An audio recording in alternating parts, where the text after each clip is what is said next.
Hello everyone. आज हम जो है पहली क्लास है हमारी, तो मैंने दिन में कुछ नोट्स अपडेट किए हुए थे, तो उन्हीं के बारे में आज डिस्कस करते हैं। फर्स्ट क्लास में मैं सबसे पहले डिस्कस करता हूं कि कंप्यूटर होता क्या है। मेनली कई बुक्स में आपको डेफिनेशन दी गई है कंप्यूटर की, लेकिन एक जनरल वे में अगर मैं आपको बताऊं कंप्यूटर क्या होता है, तो कंप्यूटर एक इलेक्ट्रॉनिक मशीन है, जैसा कि आपको नोट्स में बताया गया था। सिंपल सी मशीन है जिसमें इनपुट आता है और उस पर काम होगा और वो आउटपुट के रूप पर बाहर निकल जाएगा। सिंपल इसमें कुछ इन होगा, कुछ आउट होगा, और जो बीच में कुछ काम होगा उसे प्रोसेसिंग कहा जाएगा या प्रोसेस कह सकते हैं। तो सिंपल सी डेफिनेशन बनती है कंप्यूटर की, उसमें इनपुट आता है, उस पर कार्य होता है और उसे बाहर आउटपुट के रूप में निकाल दिया जाता है। तो वही हमारा जो है नोट्स में मैंने दिखाया हुआ था आपको, कंप्यूटर में लिखा हुआ है कि यह एक इलेक्ट्रॉनिक मशीन है। तो ये बिल्कुल सही है कि कंप्यूटर एक इलेक्ट्रॉनिक मशीन है, क्योंकि इलेक्ट्रॉनिक सामान से मिलकर बनी होती है। नेक्स्ट इसमें लिखा हुआ है कि यह कैलकुलेशन का काम करती है, गणना करती है। तो कंप्यूटर का मुख्य काम गणना करना ही होता है। अगर उसके नाम में देखा जाए तो कंप्यूट का मतलब गणना होता है, तो कंप्यूटर मतलब गणना करने वाली मशीन। तो बेसिक सी डेफिनेशन इसमें यहाँ दी गई है कि कंप्यूटर एक इलेक्ट्रॉनिक मशीन है जो गणना करने का कार्य करती है। अब यहाँ पर आगे दिया गया है, यह दो भागों से मिलकर बनी होती है। तो कंप्यूटर बेसिकली दो भागों से मिलकर बना होता है। कंप्यूटर के दो भाग होते हैं, एक होता है हार्डवेयर और दूसरा होता है सॉफ्टवेयर। इन दो चीज़ों से मिलकर कोई कंप्यूटर बना होता है। जनरली जो मशीन हम देखते हैं बेसिक, वो हार्डवेयर होती हैं, सॉफ्टवेयर नहीं होती हैं। लेकिन कंप्यूटर एक ऐसी मशीन है जिसमें हार्डवेयर भी है और सॉफ्टवेयर भी है। यह मशीन अकेले हार्डवेयर पर काम नहीं करती है, इसमें काम करवाने के लिए सॉफ्टवेयर भी जरूरी है। जैसे देखा जाए तो नॉर्मल जैसे घरों में पंखा लगा होता है, तो पंखा जो है केवल वो हार्डवेयर है, उसको जब भी पावर मिलेगा वो घूमना चालू कर देगा। लेकिन कंप्यूटर ऐसा नहीं होता। कंप्यूटर को पावर मिलने के बाद भी वो काम कैसे करेगा, तो उसमें काम करवाने के लिए जो है सॉफ्टवेयर रहता है। सॉफ्टवेयर की ज़रूरत क्या है कि जैसे मान लीजिए मैं एक यूज़र हूँ, मुझे इंग्लिश समझ में आती है, लेकिन मशीन को वो भाषा मेरी समझ में नहीं आएगी। तो जो सॉफ्टवेयर होता है वो हार्डवेयर मतलब कंप्यूटर और मेरे बीच में एक बैलेंस बनाएगा, मेरी बात कंप्यूटर से करवा देगा। तो ये काम होता है सॉफ्टवेयर का। तो हार्डवेयर से काम करवाएगा सॉफ्टवेयर, और सॉफ्टवेयर जो है यूज़र के साथ बात करता है, यूज़र को इंटरफेस देता है। तो इसीलिए कंप्यूटर जो है दो चीज़ों से मिलकर बनी है, हार्डवेयर और सॉफ्टवेयर। तो देखिए हमारे इसमें यहाँ दिया हुआ है कि कंप्यूटर दो चीज़ों से मिलकर, दो भागों से मिलकर बना हुआ है। एक भाग बताया गया है हार्डवेयर को, दूसरा बताया गया है सॉफ्टवेयर को। अब अगर हम आगे देखें तो अगर हार्डवेयर की यहाँ डेफिनेशन अगर देखें, तो हार्डवेयर जनरली कंप्यूटर में वो भाग होता है जिसे हम देख पाते हैं और छू पाते हैं, जिसे हम टच कर पाएंगे, जो इलेक्ट्रॉनिक सामान से मिलकर बना है, प्लास्टिक मटेरियल से मिलकर बना हुआ है। जो भी फिजिकल चीज़ है जिसे हम छू पाएं वो आपका हार्डवेयर हो जाता है कंप्यूटर के अंदर। जैसे किसी कंप्यूटर में मॉनिटर है, कीबोर्ड है, माउस है, जो भी सामान आपको दिख रहा है और आप उसे छू पा रहे हो, वो कंप्यूटर में हार्डवेयर हो जाता है। एग्जाम्पल भी यहाँ दिए गए हैं आपको, जैसे मदरबोर्ड है, कीबोर्ड है, माउस है, ये सब हार्डवेयर होते हैं। नेक्स्ट बात करते हैं सॉफ्टवेयर की।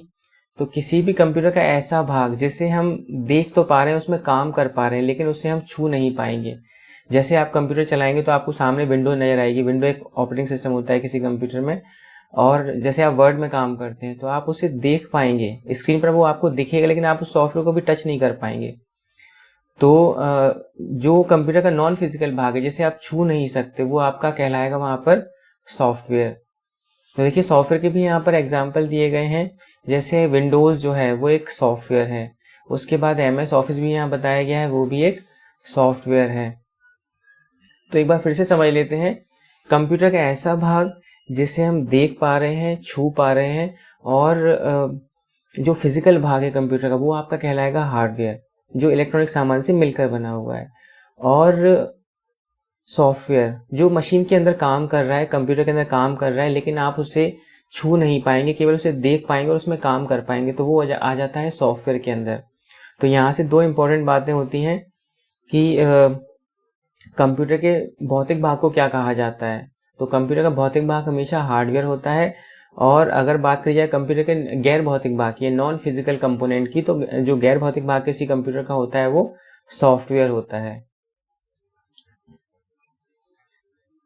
यहाँ से एक क्वेश्चन और आता है कई बार इस कंप्यूटर के बेसिक डेफिनेशन से कि कंप्यूटर इनपुट के रूप में क्या लेता है और क्या देता है। तो याद रखिए, कंप्यूटर में इनपुट के रूप में आएगा डेटा आता है, और डेटा को जब प्रोसेस कर दिया जाता है तो वो इंफॉर्मेशन में बदल जाता है। ये एक बेसिक सा क्वेश्चन है, पर कई बार गलत हो जाता है, तो इसको आप समझ लीजिए। डेटा हमेशा कंप्यूटर में इनपुट के रूप में आएगा, और जो आउटपुट होगा वो हमेशा इंफॉर्मेशन यानी जानकारी निकलेगी। जो अनप्रोसेस जानकारी डाटा होता है उसे सिंपल डाटा कहा जाएगा। ऐसी जानकारी जिसे प्रोसेस नहीं किया गया वो आपका डेटा होता है, और ऐसी जानकारी जिसे प्रोसेस कर दिया गया वो आपका इंफॉर्मेशन कहलाती है। तो यहाँ पर देखिए, जैसे एक कंप्यूटर है, कंप्यूटर में डेटा आ रहा है और उसे प्रोसेस करने के बाद इंफॉर्मेशन में बदल दिया जा रहा है। तो यहाँ से दूसरा क्वेश्चन बनता है कि डेटा को इंफॉर्मेशन में कौन बदलता है। तो डेटा को इंफॉर्मेशन में बदलने का काम कंप्यूटर करता है। तो उम्मीद है आपको यहाँ 2 पॉइंट समझ में आ गए होंगे। इसकी डेफिनेशन एक बार फिर से आप देख लीजिए। कंप्यूटर एक इलेक्ट्रॉनिक मशीन है और कैलकुलेशन या गणना करने का काम करता है, इसीलिए इसे जो है कंप्यूटर बोला जाता है। 2 भागों से मिलकर बना है, हार्डवेयर और सॉफ्टवेयर। जो हार्डवेयर है वो इलेक्ट्रॉनिक सामान है जिसे हम देख भी पाएंगे, छू भी पाएंगे, और जो सॉफ्टवेयर होता है उसमें हम काम कर सकते हैं लेकिन उसे छू नहीं सकते, केवल उसमें हम उसको काम करके उसमें देख सकते हैं। तो यहाँ से सिंपल से 2 से क्वेश्चन आते हैं। बाकी ये क्वेश्चन मैंने आपको बता दिया है कि डेटा को इन्फॉर्मेशन में कंप्यूटर बदल सकता है, और कंप्यूटर में इनपुट में आता है डेटा और उसे प्रोसेस करने के बाद इंफॉर्मेशन में बदल दिया जाता है।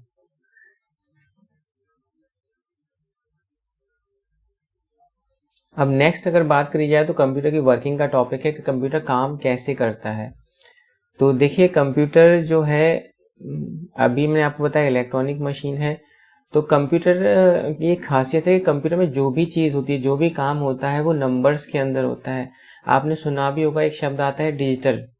डिजिटल का अर्थ होता है कि कोई भी ऐसी मशीन जो जानकारी को नंबरों में सेव कर पा रही है वो मशीन डिजिटल हो जाती है। जैसे आपने देखे होंगे डिजिटल कैमरा, उनमें कोई रील वगैरह नहीं होती। जब आप फोटो क्लिक करते हैं तो वो मेमोरी कार्ड के अंदर नंबर्स में सेव होती है, इसीलिए उस कैमरे को डिजिटल कैमरा कह दिया जाता है। तो याद रखिए, कोई भी ऐसी मशीन जो जानकारी को नंबर्स में सेव कर रही है वो आपकी डिजिटल मशीन हो जाती है। तो अब देखिए कंप्यूटर काम कैसे करता है वो भी देख लेते हैं। कंप्यूटर में जो काम होता है, देखिए काम करने के लिए 2 चीज़ें ज़रूरत होती है। एक होता है डेटा जिस पर काम होना है, दूसरा होता है निर्देश जिनसे काम करवाया जाना है। बिना इंस्ट्रक्शन के कंप्यूटर जरा सा भी काम नहीं करता। अगर उसे कमांड नहीं दी जाएगी तो वो चुपचाप वहीं रुका रह जाएगा, वो कोई काम नहीं करेगा। तो कंप्यूटर को काम करने के लिए 2 चीज़ों की ज़रूरत होती है। एक होता है डेटा और दूसरा होता है इंस्ट्रक्शन। डेटा मतलब जिस पर काम होगा वो, और इंस्ट्रक्शन वो जो जिनके थ्रू वो कंप्यूटर काम करेगा। तो कंप्यूटर में काम करने के लिए 2 चीज़ें चाहिए आपको, डेटा और इंस्ट्रक्शन। अब इंस्ट्रक्शन जनरली यूज़र देता है, यूज़र सॉफ्टवेयर को देता है और सॉफ्टवेयर कंप्यूटर से काम हार्डवेयर से काम करवा लेता है। तो यहाँ बेसिक हम कंप्यूटर की वर्किंग अगर देखें तो कंप्यूटर में जो है डेटा और इंस्ट्रक्शन ये दोनों आते हैं। डेटा आएगा और इंस्ट्रक्शन आएगा। जो कंप्यूटर की मेन यूनिट होती है, प्रोसेसिंग यूनिट, ये बनी होती है प्रोसेसर और मेमोरी से मिलकर। तो यहाँ से एक क्वेश्चन बनता है कि प्रोसेसिंग यूनिट किससे मिलकर बनी होती है। तो आपका जो CPU यानी कि प्रोसेसर और मेन मेमोरी से मिलकर किसी कंप्यूटर की प्रोसेसिंग यूनिट बनी होती है। इनपुट के रूप में इसमें आ रहा है डेटा और इंस्ट्रक्शन। प्रोसेसिंग यूनिट के वो काम उसके अंदर होगा और उसे फिर आउटपुट के रूप में बाहर निकाल दिया जाएगा। ये सिंपल सी किसी कंप्यूटर की वर्किंग होती है।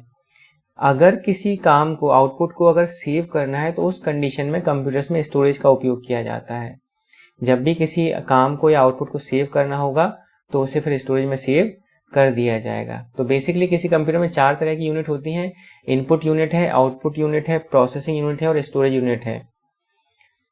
जो प्रोसेसिंग यूनिट है वो बनी होती है प्रोसेसर यानी कि CPU और मेमोरी यानी कि मुख्य मेमोरी, रैम को बोला जाता है। तो इन दोनों से मिलकर आप किसी कंप्यूटर की प्रोसेसिंग यूनिट बनी होती है। तो यहाँ देखिए 2 इंपॉर्टेंट पॉइंट आपको फिर से बता देता हूँ कि कंप्यूटर की जो है 4 यूनिट होती हैं।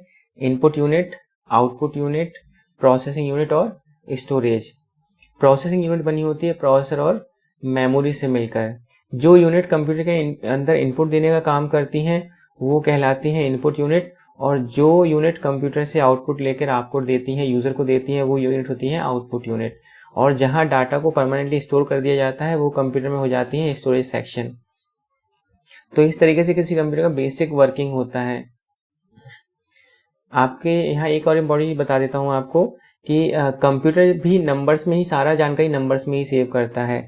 और कंप्यूटर बेसिकली आपने बुक्स में ही पढ़ा होगा, कंप्यूटर बाइनरी नंबर सिस्टम पर काम करता है। तो इसके बाद और हम आगे देखते हैं।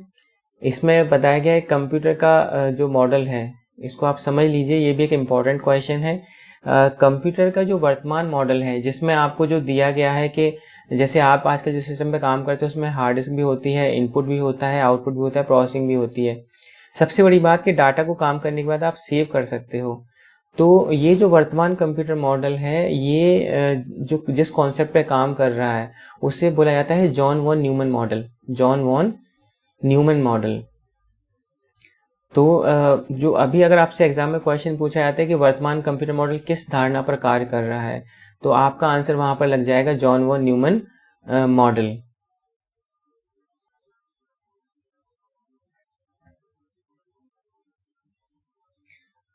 नेक्स्ट वही क्वेश्चन लाइन यहाँ फिर से लिखी गई है कि कंप्यूटर का model John von Neumann model कहलाता है और वर्तमान में इसी कंप्यूटर मॉडल का उपयोग हो रहा है। एक बात और आज पूछा जाता है कि जॉन वॉन न्यूमन मॉडल में देखिए डेटा और इंस्ट्रक्शन लाइन, जनरली डेटा भी आता है किसी कंप्यूटर में और इंस्ट्रक्शन भी आते हैं। तो जो वर्तमान कंप्यूटर मॉडल है इसमें डेटा और इंस्ट्रक्शन को एक साथ एक ही लाइन में चलाया जाता है। तो ये भी कई बार क्वेश्चन आता है, तो याद रखिए कि जॉन वॉन न्यूमन मॉडल में डेटा और इंस्ट्रक्शन एक साथ आते हैं। वहीं इसके जो अपोजिट एक मॉडल होता है जिसे बोला जाता है हार्वर्ड मॉडल। कंप्यूटर का जो हार्वर्ड मॉडल है इसमें डेटा और इंस्ट्रक्शन के लिए अलग अलग लाइन का उपयोग किया जाता है। तो ये भी एक इम्पॉर्टेंट पॉइंट है। कई एग्जाम्स में ये क्वेश्चन देखा हुआ है कि क्वेश्चन इस तरह से आता है कि डेटा और इंस्ट्रक्शन को ले जाने लाने के अलग अलग लाइन का उपयोग किस मॉडल में किया जाता है, तो उसका आंसर फिर आपका लगेगा हार्वर्ड मॉडल। और एक क्वेश्चन आता है कि भंडारण की अवधारणा किस कॉन्सेप्ट में दी गई थी या किस धारणा में दी गई थी या किस मॉडल में दी गई थी, तो उसका जवाब फिर आपका आता है, वो आता है जॉन वॉन न्यूमन मॉडल को, क्योंकि पहली बार जो स्टोरेज का कॉन्सेप्ट दिया गया था वो जॉन वॉन न्यूमन मॉडल में दिया गया था। तो यहाँ दो मॉडल आपके आए हैं, एक जो है जॉन वॉन न्यूमन मॉडल है और दूसरा आपका जो है हार्वर्ड मॉडल है। जॉन वॉन न्यूमन मॉडल में स्टोरेज की कॉन्सेप्ट को पहली बार दिया गया था और इसमें डेटा और इंस्ट्रक्शन एक ही लाइन में चलते हैं, जबकि जो आपका हार्वर्ड मॉडल है इसमें डेटा और इंस्ट्रक्शन अलग अलग लाइन में चलते हैं।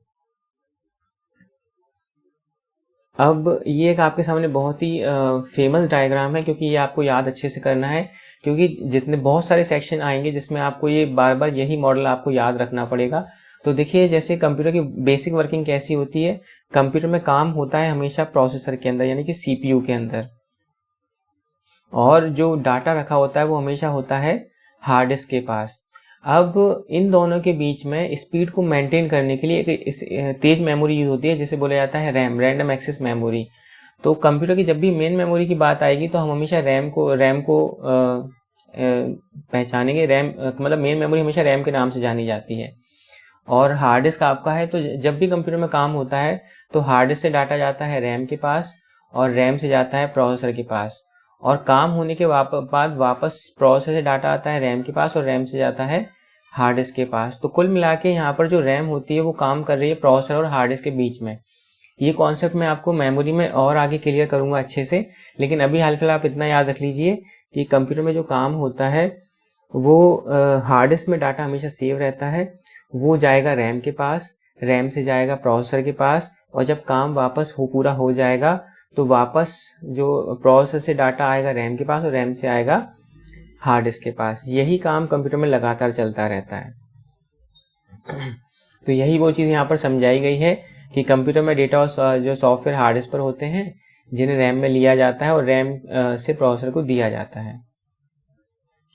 यहाँ देखिए एक इम्पॉर्टेंट लाइन जो मैं आपको पहले ही बता चुका हूँ कि कंप्यूटर में जितना भी जो डेटा होता है वो हमेशा नंबर्स में सेव होता है। चाहे आप कोई भी इमेज ओपन करें, जैसे आप कोई फोटो क्लिक करते हैं, फोटो ओपन करते हैं तो वो भी आपका इमेज में रहता है।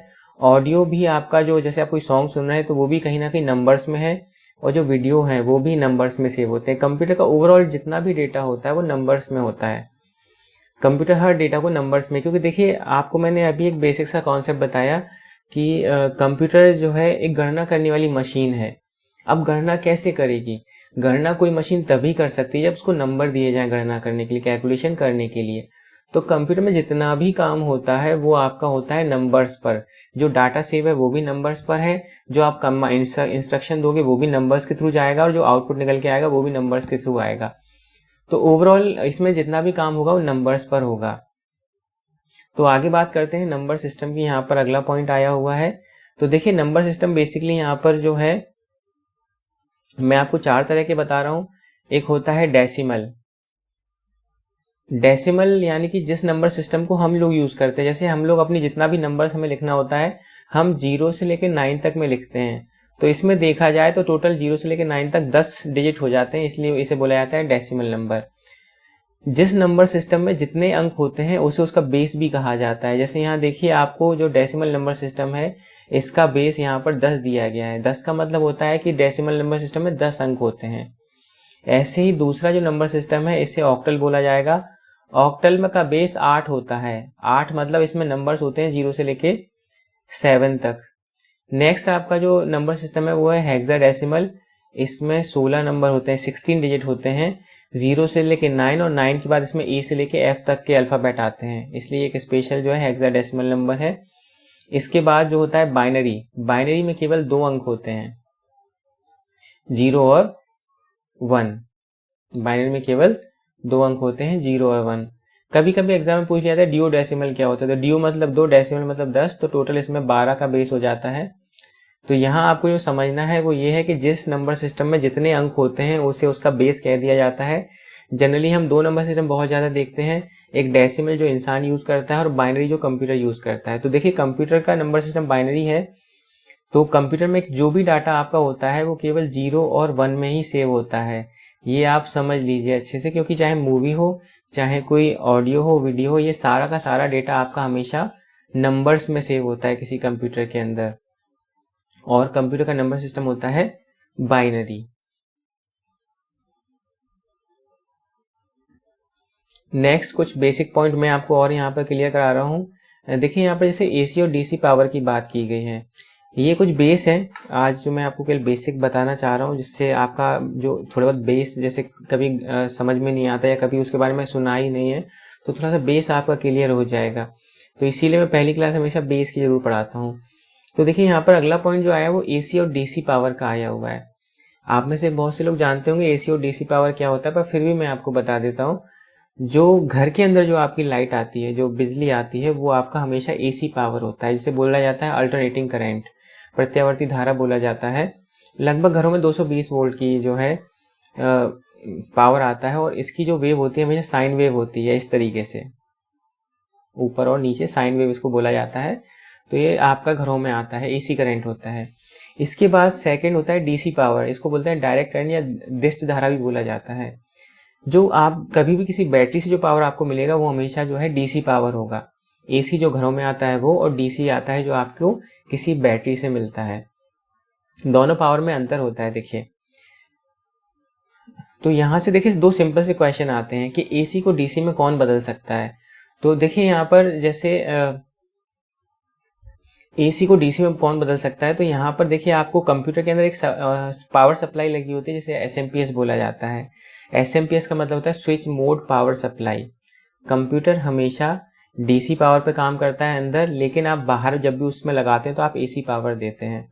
तो कंप्यूटर में एक ऐसे सप्लाई होती है, पावर सप्लाई, जिसे एसएमपीएस बोलते हैं। ये जो है एसी को डीसी में कन्वर्ट करती है। जो कंप्यूटर अंदर से वर्किंग जो होती है कंप्यूटर की, मैक्सिमम 12 वोल्ट, 5 वोल्ट से 12 वोल्ट के बीच में कंप्यूटर काम करता है। तो कंप्यूटर में जो आप 220 वोल्ट देते हो एसी वाले, वो एसएमपीएस डीसी में बदल देता है 12 से 5 वोल्ट में। बाकी फिर आप जैसे मोबाइल में अडेप्टर या चार्जर लगाते हैं, लैपटॉप में भी अडेप्टर या चार्जर लगाते हैं, तो ये भी जो डिवाइस होते हैं ये आपके जो एसी पावर होता है घरों वाला, उसको डीसी में कन्वर्ट करने का काम करते हैं। तो याद रखिए एसएमपीएस, अडेप्टर और चार्जर ये एसी पावर को डीसी में बदलते हैं।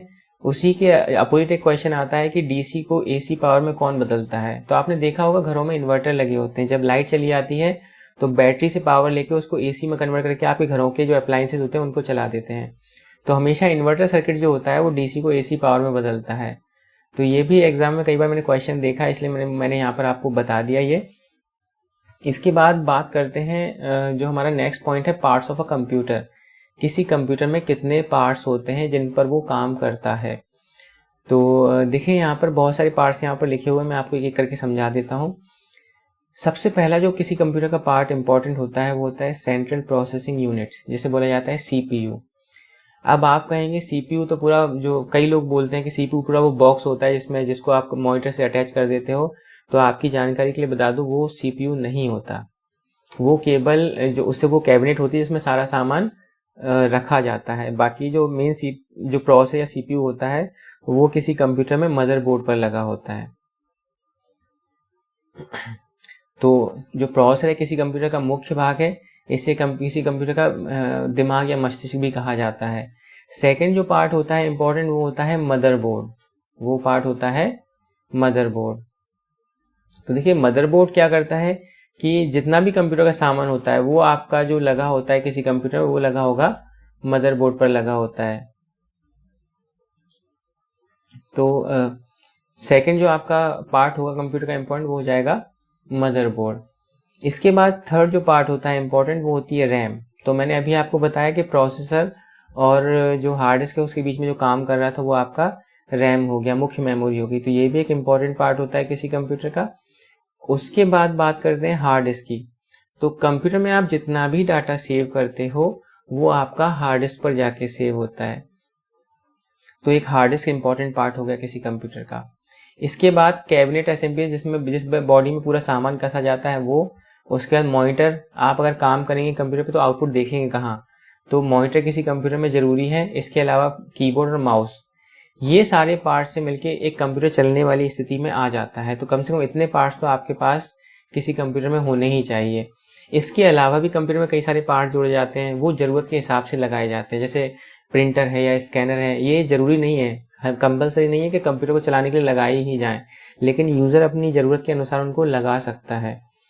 तो जो इम्पोर्टेंट पार्ट थे वो मैंने आपको यहाँ सारे बता दिए। इसके अलावा जो भी होंगे वो अलग पार्ट्स होते हैं। तो देखिए यहाँ पर एक लाइन और आपको बता रहा हूँ कि कंप्यूटर के आसपास जितने भी आप जो डिवाइसेस जोड़ते हैं उन्हें पेरिफेरल्स बोला जाता है। वो लाइन भी इसमें यहाँ पर लिखी हुई है कि कंप्यूटर डिवाइस, ऐसे डिवाइस जो कंप्यूटर के आसपास जुड़े होते हैं उन्हें परिधि उपकरण कहा जाता है। तो जैसे प्रिंटर हुआ, स्कैनर हुआ, ये सभी डिवाइस जो है पेरिफेरल में की श्रेणी में भी आ जाते हैं, इन्हें पेरिफेरल भी कह दिया जाता है। तो ये एक इम्पॉर्टेंट पॉइंट हो गया आपके लिए कि कंप्यूटर के आसपास जितने भी डिवाइस जोड़े जाते हैं उन्हें पेरिफेरल कहा जाता है। अब आप देखिए यहाँ पर जैसे प्रोसेसर था या मदरबोर्ड था या जो हार्ड डिस्क है, इनको आप पेरिफेरल नहीं बोलेंगे क्योंकि ये कंप्यूटर के इंटरनल पार्ट होते हैं। पेरिफेरल बोला जाता है जो कंप्यूटर के आउटसाइड पार्ट हैं जिन्हें कंप्यूटर के साथ बाद में जोड़ा गया है, वो आपके हो जाते हैं पेरिफेरल। बाकी जो बेसिक मेन डिवाइस है वो तो आपको मैंने यहाँ बता ही दिए हैं। तो इनमें थोड़ा सा अंतर है, तो इस पर आपको थोड़ा सा ध्यान देना पड़ेगा। अब आगे बात करते हैं, यहाँ पर जैसे टाइप्स ऑफ कंप्यूटर की बात की गई है, तो मैं यहाँ प्रोसेसिंग के बेस पे कंप्यूटर के प्रकार बता रहा हूँ। वैसे यूट्यूब पे ऑलरेडी मेरा वीडियो है इसका कि टाइप्स ऑफ कंप्यूटर वाला, लेकिन फिर भी मैं आपको यहाँ एक बेसिक समझा देता हूँ कि टाइप्स ऑफ कंप्यूटर जो है मैं यहाँ प्रोसेसिंग के बेस पे समझा रहा हूँ कि प्रोसेसिंग जितनी ज़्यादा होगी उसके बेस पे कंप्यूटर कौन से होते हैं और कम होगी वो कौन से होंगे। तो देखिए प्रोसेसिंग के बेस पे कंप्यूटर 4 तरीके से डिवाइड किए गए हैं। पहला होता है सुपर कंप्यूटर। सबसे शक्तिशाली अगर कोई कंप्यूटर होता है तो वो सुपर कंप्यूटर कहलाता है। सुपर कंप्यूटर के अंदर हजारों प्रोसेसर लगे होते हैं और एक देश के पास ये लगभग 2 या 3 से ज़्यादा नहीं होते हैं। तो सबसे शक्तिशाली कंप्यूटर अगर आपसे पूछा जाए तो सुपर कंप्यूटर होता है। आपने कुछ नाम बुक्स में सुने भी होंगे, परम वगैरह जो सीरीज शुरू होगी तो वो भारत की जो सीरीज है परम सुपर कंप्यूटर की, तो वो भी एक सुपर कंप्यूटर है। तो ऐसा यहाँ पे लिखा भी गया है, सबसे शक्तिशाली कंप्यूटर होता है इसमें एक साथ कई हजार प्रोसेसर का उपयोग किया जाता है। तो एक बेसिक सी डेफिनेशन मैंने आपको बता दी कि सबसे तेज जो कंप्यूटर होता है वो आपका सुपर कंप्यूटर होता है। नेक्स्ट बात करते हैं मेन फ्रेम की। तो सुपर कंप्यूटर से थोड़ा कम शक्तिशाली होता है और इसको फिर बोला जाएगा मेन फ्रेम। जैसे सुपर कंप्यूटर में 1000 प्रोसेसर लगे होंगे तो मेन फ्रेम में कुछ 100 प्रोसेसर लगे होंगे, तो थोड़ा सा कमजोर हो जाता है सुपर कंप्यूटर से। उसके बाद बात करते हैं मेन फ्रेम की। तो main frame computer main frame की बात सॉरी मिनी कंप्यूटर की। तो मेन फ्रेम से और कमजोर कंप्यूटर जो हो जाता है वो मिनी कंप्यूटर हो जाता है। तो जनरली जो मिनी कंप्यूटर होता है इसका उपयोग होता है एज ए सर्वर की तरह सबसे ज़्यादा होता है। जैसे मान लो 100-200 कंप्यूटर लगे हैं, उनके ऊपर थोड़ी पावरफुल मशीन लगानी है तो वहाँ पर मिनी कंप्यूटर का यूज़ कर लिया जाता है। उसके बाद सबसे लोएस्ट कैटेगरी जो होती है वो होती है कंप्यूटर की माइक्रो कंप्यूटर। जो आप और हम जो घर में चला रहे होते हैं कंप्यूटर या मोबाइल वगैरह जो भी है, ये सारे माइक्रो कंप्यूटर की कैटेगरी में आते हैं। लैपटॉप हुआ, टैबलेट हुआ, स्मार्टफोन हुआ या डेस्कटॉप पीसी हुआ, ये सब आपके माइक्रो कंप्यूटर की कैटेगरी में आते हैं। तो यहाँ पर देखिए 4 कैटेगरी हैं, super computer, main frame, mini और माइक्रो। जो सबसे शक्तिशाली था वो आपका सुपर कंप्यूटर था, और जो सबसे कमजोर कैटेगरी है वो आपकी माइक्रो कंप्यूटर की है। अब इसके बाद देखिए यहाँ पर मैंने एग्जाम्पल भी दिए हुए हैं कि जो कंप्यूटर के प्रकार जो आ रहे थे उस मिनी कंप्यूटर माइक्रो कंप्यूटर के, तो वहाँ पर डेस्कटॉप था, लैपटॉप, टैबलेट, पाम टॉप यानी कि टैबलेट को ही बोल देते हैं। और यहाँ पर एक इम्पॉर्टेंट शब्द आया पीडीए। इसका फुल फॉर्म जरूर आप याद कर लीजिए, कई एग्जाम में पूछा जाता है। पीडीए का मतलब होता है personal digital assistant. Personal digital assistant. Smartphone से पहले कुछ एक एडवांस डिवाइस आया था थोड़ा सा, उसमें भी डिजिटल जानकारी सेव हो जाती थी, तो उसे पीडीए कहा गया था। तो यहाँ कंफ्यूज मत होना, इसका कई एग्जाम में फुल फॉर्म पूछा जाता है। तो सिंपल एक डिवाइस होता है मोबाइल की तरह ही, तो उसे पीडीए कहा जाएगा, पर्सनल डिजिटल असिस्टेंट। तो आज यही इतना ही मैं कर रहा हूँ। जो स्पीड थी तो आज थोड़ी ज़्यादा थी, कल से थोड़ी सी कम करूँगा, लेकिन मुझे क्योंकि ये बहुत तेज़ी से आपका ये सिलेबस कंप्लीट कराना है, इसलिए थोड़ा सा स्पीड में ज़्यादा लेके चल रहा हूँ। तो उम्मीद करता हूँ आप आज की पहली क्लास आपको थोड़ी सी मतलब पसंद आई होगी। जैसा भी हो आप मुझे जो कमियाँ हों वो मुझे बता दीजिए, तो मैं आगे के नेक्स्ट वीडियो में जो है उसे अपडेट कर दूँगा। बाकी मैं आप टाइम पर आपको डेली इसी तरीके से आप जैसे मैंने आज करा, मैं आपको पहले डॉक्यूमेंट प्रोवाइड करा दूंगा, आप उसे आराम से लिखिए, पढ़िए, उसके बाद मैं आपको जो वीडियो मैं उसका जो डिटेल है वो आपको बता दिया करूंगा, तो उससे आपको थोड़ा जल्दी समझ में आएगा। अगर कोई कमी आपको लग रही है तो आप मुझे मेरे ग्रुप में मेरे को बता सकते हैं, इन्फॉर्म कर सकते हैं, और होपफुली आपको समझ में आया होगा। ठीक, थैंक यू।